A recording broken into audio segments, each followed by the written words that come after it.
যার হাদিস পড়ে জ্ঞানী হয়েছ তাকেই তুমি বানিয়ে দাও নিরক্ষর, তাকেই তুমি বানিয়ে দাও পথভ্রষ্ট। খবরদার, দল্লান শব্দের অনেকগুলো অর্থ আছে। দল্লানের অর্থ দলালাত, যেটা গুমরাহি, এটাও হয়, পথ হারাও হয়, কিন্তু আরো অর্থ আছে। ইন্না আবানা লাফি দলালিম মুবিন, এরকম কয়েকটা আয়াতের মধ্যে আছে। সেখানে দলালুন এর অর্থ নেওয়া হয়েছে প্রেমে বিভোর হয়ে থাকা। যেমন ইউসুফ নবীকে তিনার পিতা ইয়াকুব নবী খুবই মহব্বত করতেন, হ্যাঁ, খুবই ভালোবাসতেন। এত ভালোবাসতেন যার কারণে, আমি তো আর হাফেজ না, আয়াতে কারিমাটা যেভাবে যতটুকু মনে আছে বললাম, ইন্না আবানা লাফি দলালিম মুবিন, এরকম একটা। সেখানে দলালিম মুবিন দ্বারা হযরতে ইয়াকুব আলাইহিস সালামকে গুমরাহ বোঝানো হয়নি, তিনাকে বোঝানো হয়েছে ইউসুফ নবীর প্রতি উনি বেশি মহব্বতে আকৃষ্ট হয়ে আছেন। তো এই জন্য দল্লানের একটা অর্থ হলো প্রেমাস্পদ হওয়া, প্রেমে বিভোর হওয়া। তাফসীরে মাযহারির মধ্যে উল্লেখ আছে যে আমাদের নবীজি হেরা গুহার মধ্যে ধ্যানমগ্ন অবস্থায় ছিলেন। কার ধ্যানে? আল্লাহর ধ্যানে। আল্লাহর ধ্যানে বিভোর ছিলেন। এরপরে দুনিয়ার মানুষের হেদায়েতের জন্য আল্লাহ তাআলা সেই হেরা গুহার ভিতরে কোরআন নাজিল করছেন। বাস্তব চিত্র হলো এটা। অনেকে মনে করে নবী লেখাপড়া জানে না। শোনো, জিবরিল আমিন আলাইহিস সালাম এসে বললেন ইকরা, আপনি পড়ুন। নবীজি বলছেন মা আনা বিকারিন, আমি পড়নেওয়ালা নই, পাঠক নই। অর্থাৎ ইন্নামা বুইস্তু মুআল্লিমান, আমি পড়ার জন্য দুনিয়াতে আসিনি, আমি জগতের শিক্ষক হিসেবে এসেছি। দুনিয়ার মানুষকে পড়াইবার জন্য, শিখাইবার জন্য আসছি। সুবহানাল্লাহ। এই জন্য আল্লাহ তাআলা কোরআনে বলেছেন ইউআল্লিমুহুমুল কিতাবা ওয়াল হিকমা, আপনি তাদেরকে কিতাব শিখাইবেন, হিকমত শিখাইবেন। আপনি শিখার জন্য দুনিয়াতে যান নাই, শিখাইবার জন্য গেছেন। এই জন্য আমার অনেক ভাইরা বলে নবীজি পড়তে জানেন না। খবরদার, নবীজি পড়তে জানেন না নয়, নবীজি পড়ার জন্য দুনিয়াতে আসেননি। অর্থ যেটা এসছে মা আনা বিকারিন, আমি কারি নই। কারি মানে পড়নেওয়ালা, পাঠক। আমি পড়ার জন্য আসিনি, পড়বে তো সে যে আরেকজনের লেখা। এই যেমন উনি এটা, কেউ একজন লেখা দিছে, এটা আমি পড়তেছি। আরেকজনের লেখা সেটা দলিল হিসেবে নিয়ে নিয়ে তারপরে এটা আরেকজনকে পড়ে শোনাইবে। এটা হলো পাঠকের কাজ। আমার নবী নিজেই দলিল। নবীজি দুনিয়ার কারো কথা পড়ে দুনিয়াতে দলিল দিতে হবে না।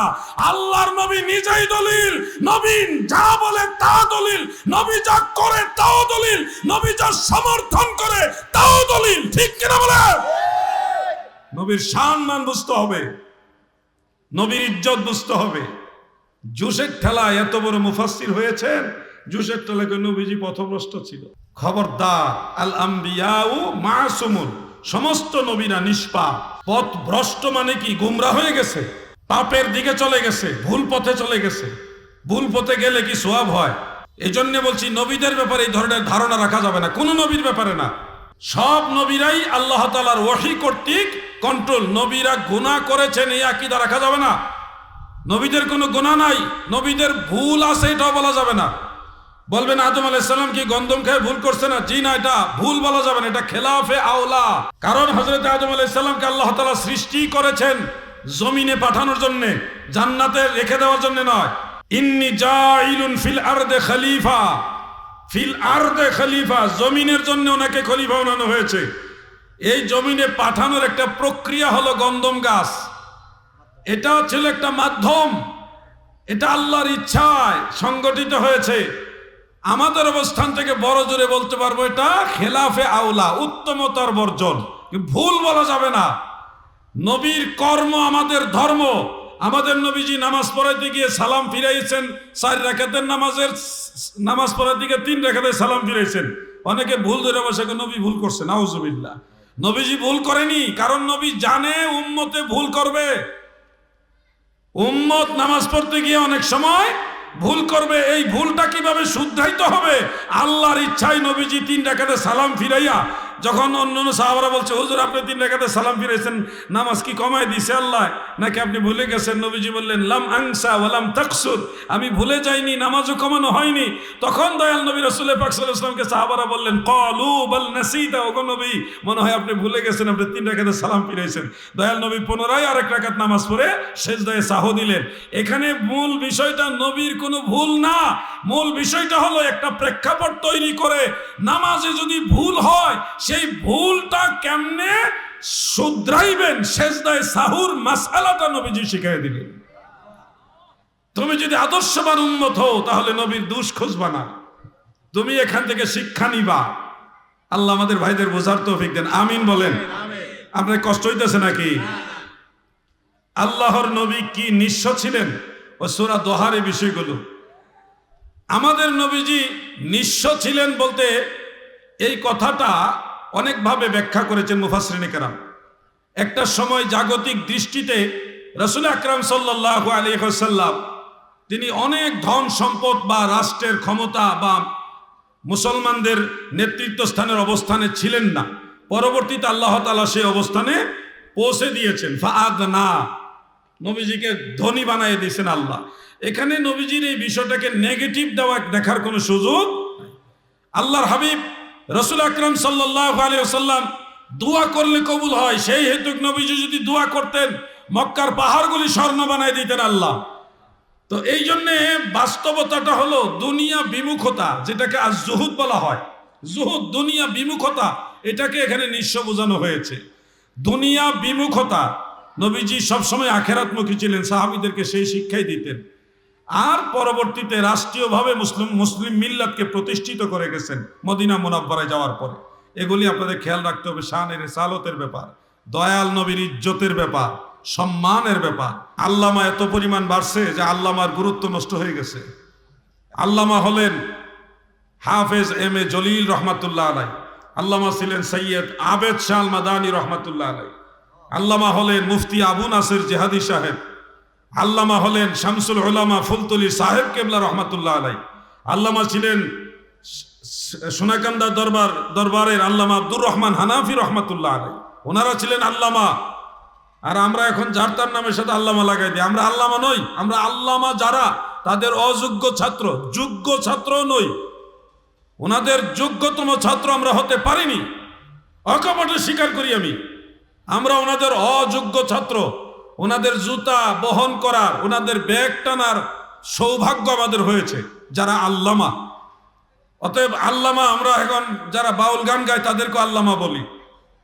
সমস্যা হয়ে গেছে, স্কুলে 5 পাস তাকেও আল্লামা বলা হচ্ছে, মাদ্রাসায় 5 পাস না, স্কুলে 5 পাস, ভালো গজল গান বলতে পারে, উনিও আল্লামা হয়ে যাচ্ছে। এই জন্য আল্লামা দয়া করে দাদু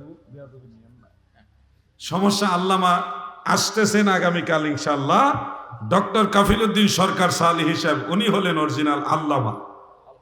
ওনার আলোচনা শুনবেন, অনেক গভীর জিনিস বুঝতে পারবেন, শিখতে পারবেন। আল্লামা হলো উনারা। সলিমউদ্দিনের ফুলা কলিমউদ্দিন কিছু ওয়াজ নসিহত ভালো জানে, নামের এক আল্লামা লাগা দিছে। আমার নামে বহু জায়গা লাগা, আমি প্রতিবাদ করি, কিন্তু পাবলিক হইলো বেদিশা, পাবলিক বেদিশা। আমি অনুরোধ করছি আমাদের নামের সাথে আল্লামা লাগাবেন না প্লিজ।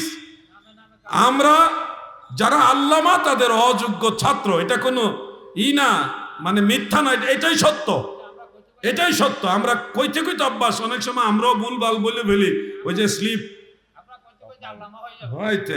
আল্লাহ যেন আল্লাহ আমাদের যোগ্য ছাত্র হিসেবে কবুল করেন, আমিন বলেন। হযরত ওমর রাদিয়াল্লাহু আনহু তিনি দেখলেন রমজান মাসে সাহাবারা বিচ্ছিন্ন, কয়েকজন এখানে, কয়েকজন ওইখানে, কয়েকজন ওইখানে, এইভাবে আলাদা আলাদা তারাবি নামাজ পড়তেছে, বিচ্ছিন্নভাবে পড়তেছে আর কি। তখন ফারুকে আজম রাদিয়াল্লাহু আনহু সবারে বললেন, এই তোমরা আলাদা আলাদা পড়বে না। হযরত উবাই ইবনে কাব রাদিয়াল্লাহু আনহুর ইমামতিতে সবাইকে এক জামাত করে দিলেন। তা আমরা এখন, আমি যদি কই যে আপনারা সামনে আসেন, তাহলে একটা উসিলা পাই আবার 2-4 জন যাইবো গা। সামনে আসেন কইতেও ডর লাগে, মানুষের ওয়াজ শোনার জন্য যে কত কঠিন এখন, এই মারাত্মক বিষয়। আবার যদি মমতাজ মার্কা বক্তা হইতো তাহলে জায়গা হইতো না, কথা ঠিক আছে না? এখন আপনারা যদি বেয়াদবি মনে না করেন, আমার উপরে যদি অখুশি না হন, তাইলে আপনারা একটু সামনে এসে একটু আগায় এক জায়গায় জড়ো হয়ে বসলে দেখতেও জিনিসটা সুন্দর লাগবে, আমারও কথা বলতে একটু আনন্দ লাগবে। আমার একটা অনুরোধ, আর যদি মনে করেন না হুজুর বসছি জায়গাটা একটু গরম টরম হয়েছে নড়তাম না, তাহলে আপনাদের ইচ্ছার বিরুদ্ধে আমি কিছু করতে রাজি না, বলতেও রাজি না, আপনাদের স্বাধীনতা আছে। একসাথে বসলে সুন্দর লাগে, ভালো লাগে। তারাবি নামাজ নিয়ে যেহেতু কথাটা আয়া পড়ছে, আমি তারাবি নিয়ে একটা কথা বলতে চাই। তারাবি নামাজ নিয়ে আমাদের সমাজে ইদানিং নতুন ফিতনা, যেগুলো আজ থেকে 20-25 বছর আগেও দেখি নাই। আমি যখন ছোট ছিলাম তখনও শুনিনি যে তারাবি নামাজ 8 রাকাত পড়তে হবে। 8 রাকাতের তারাবি এই ধরনের কথাই আগে শুনি নাই। হঠাৎ করে শুনতেছি নতুন মুসল্লি বের হয়েছে, ওনারা এখন 8 রাকাতের ব্যবসায়ী। আমি এই বিষয়টা নিয়ে একটু কথা বলবো কি? মনে রাখবেন, তারাবিহ কখনোই 8 রাকাত হবে না।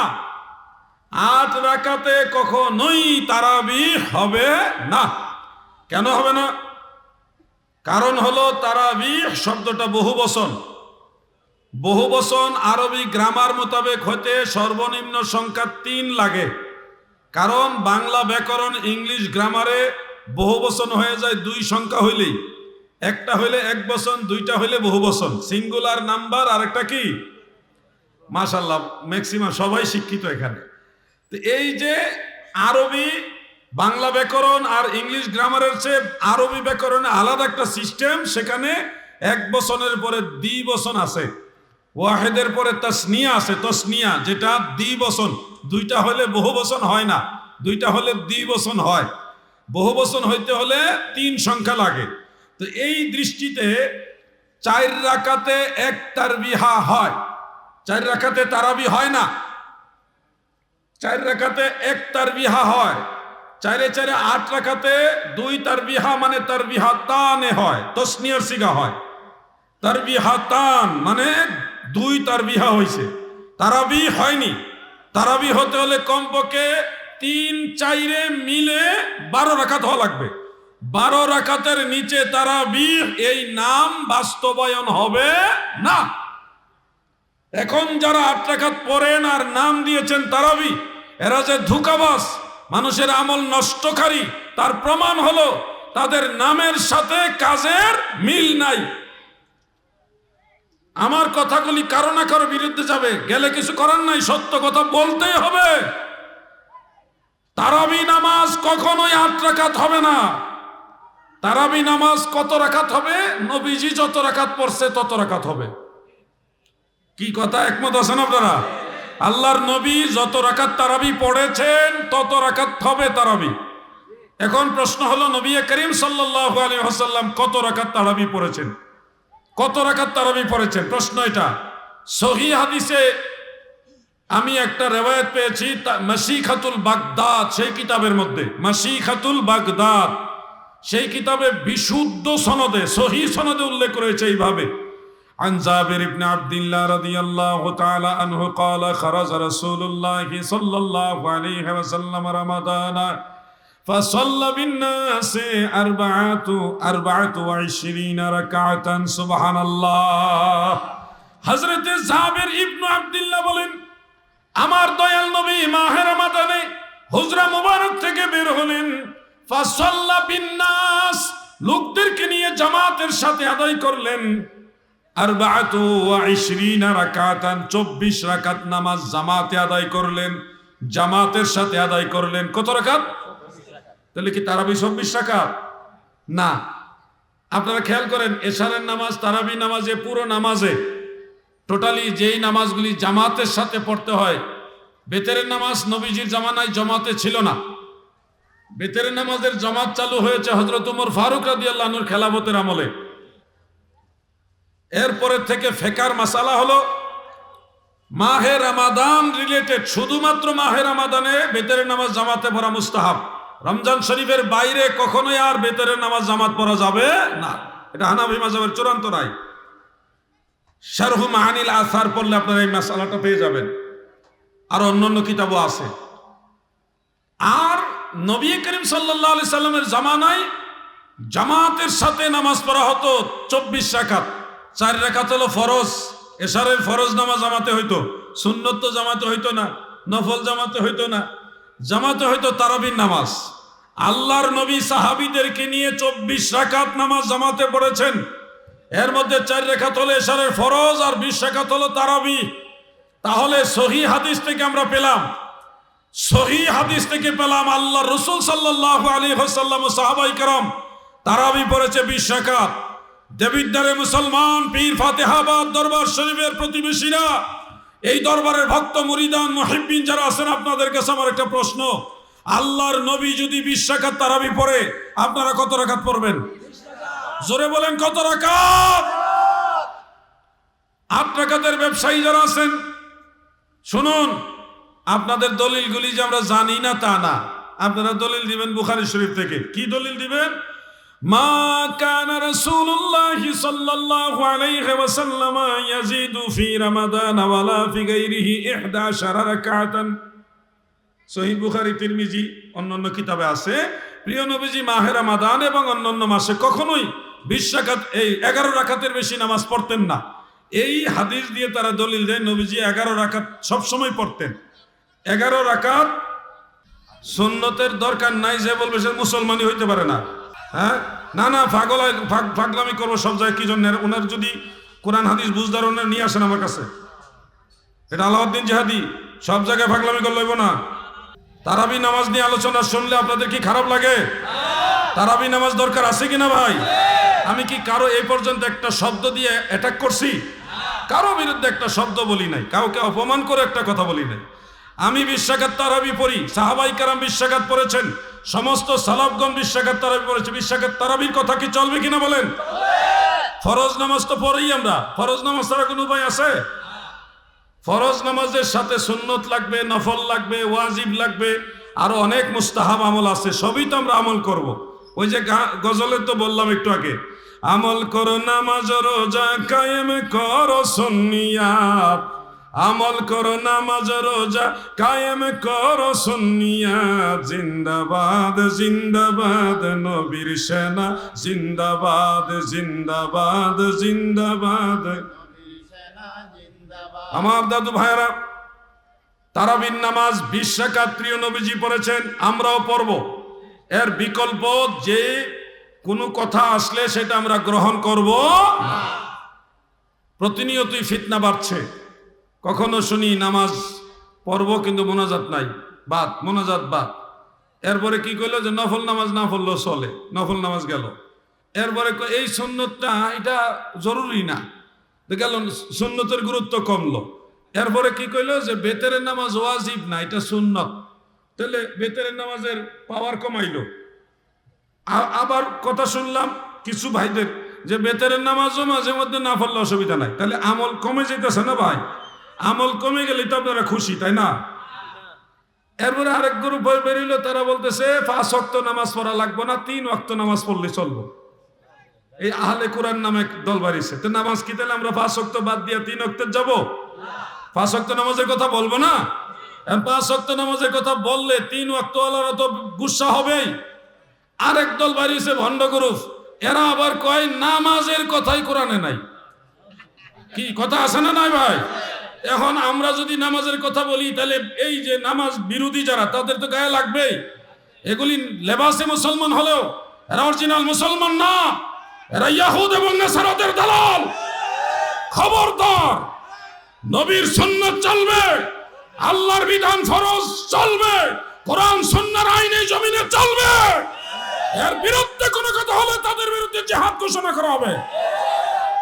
তাকবীর, আল্লাহু আকবার, নারে রিসালাত, মুফতি আলাউদ্দিন জিহাদি সাহেব জিন্দাবাদ জিন্দাবাদ, ফাতেহাবাদ দরবার শরীফ জিন্দাবাদ জিন্দাবাদ। প্রিয় ভাইরা আমার, তারাবির নামাজ আমরা যারা পড়ি, পড়তে গিয়ে আমাদের আরো বিশেষ কিছু আমল আছে। সম্ভব হলে এই আমলগুলি আপনারা করবেন। সম্ভব হলে মানে কি, দোকানে আড্ডা না মেরে, মোবাইলের সময় বেশি না দিয়ে, দুনিয়ার মানুষের সাথে গল্পগুজব একটু কমিয়ে আপনি যদি তারাবি নামাজের সাথে এই আমলগুলি বাড়ায় দেন, তাহলে আপনার জন্য আখেরাতে কল্যাণ বয়ে আনবে। 4 রাকাত নামাজ পড়ে কিছুক্ষণ বিশ্রাম নিতে হয়। প্রত্যেক 4 রাকাত নামাজ পড়ে কিছুক্ষণ বিশ্রাম নিতে হয়। এই জন্যই নামাজের নাম হলো তারাবি।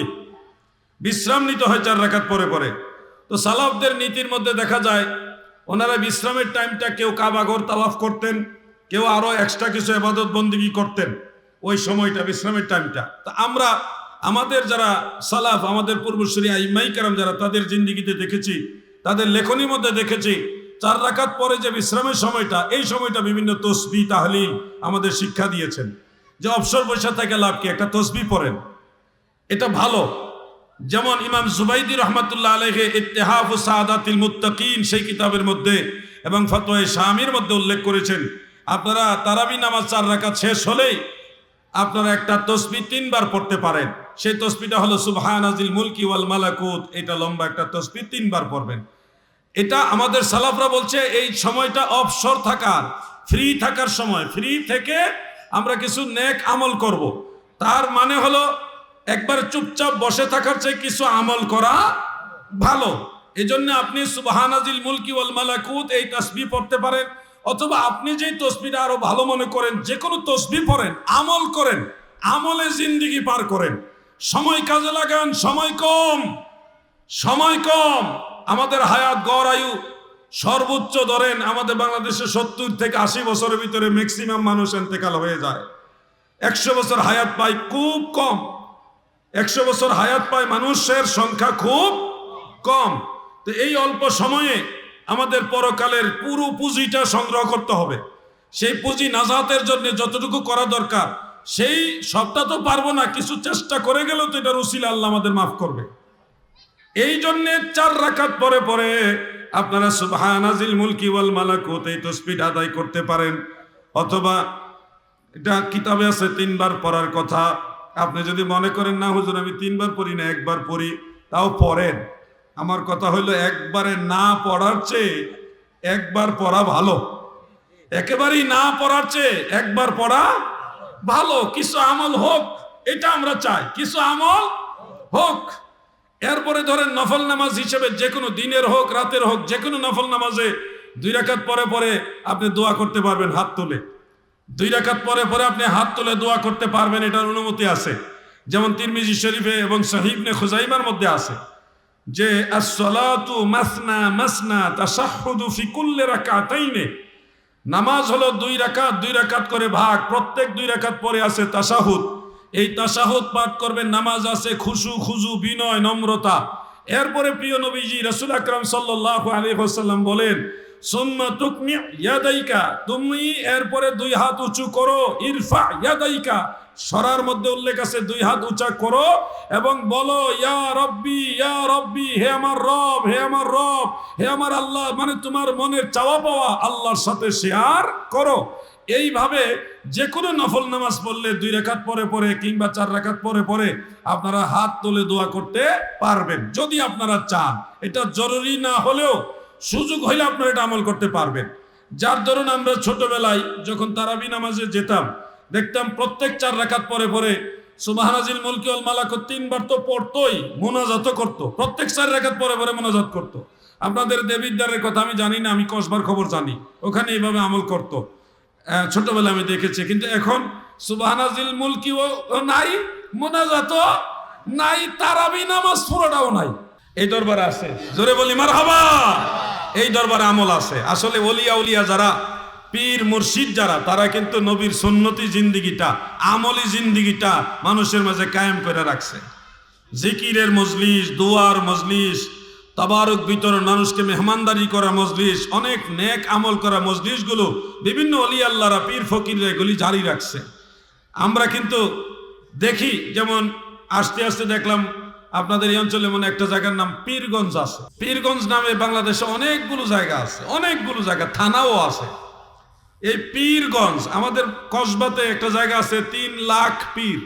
কেন নামকরণ হয়েছে আল্লাহু আলাম, তবে পীরের কথাটা ওখানে অ্যাড করা। এরকম অনেক জায়গা আছে পীর মাশায়েখদের সম্মানার্থে নামকরণ করা হয়েছে। সেই সুবাদে আমার মনে হয় এটা পীর ফকির আউলিয়াদের অবদান থাকার কারণে ইসলাম প্রচারে, ইসলাম চর্চায়, মানুষকে ইসলাম দিকে ধাবিত করার ব্যাপারে পীর ফকিরদের অবদান আছে বিধায় বিভিন্ন জায়গায় পীর মাশায়েখদেরকে গুরুত্ব দেওয়া হয়েছে।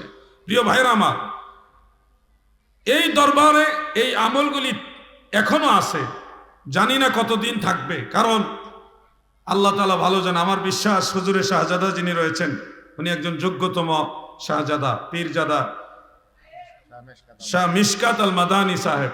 অত্যন্ত বিনয়ী একজন মানুষ। ওনার সাথে আমি কয়েকবার মিশেছি, দুই একবার মিশেছি, দেখেছি অত্যন্ত আদবী এবং বিনয়ী। ওনার মধ্যে আশা করা যায় এই দরবারের ভিতরে নবীর সুন্নতের আমলগুলো, মুস্তাহাব আমলগুলো আরো বৃদ্ধি পাবে, আরো বেশি বেশি বাড়বে। আমিন বলেন।